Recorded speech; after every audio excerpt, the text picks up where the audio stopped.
Саламатсыздар. Адам ұйықтағанда түрлі түстер көреді. Түстер әртүрлі болады.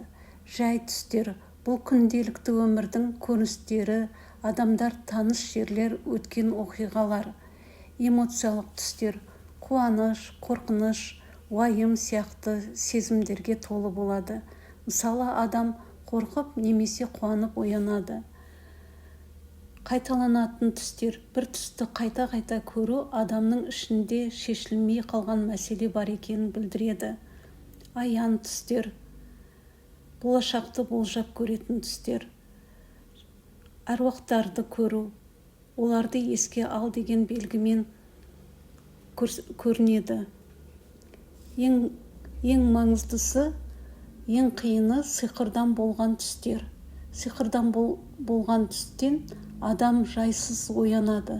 Түс есінде қалып мазасыз күй кешеді.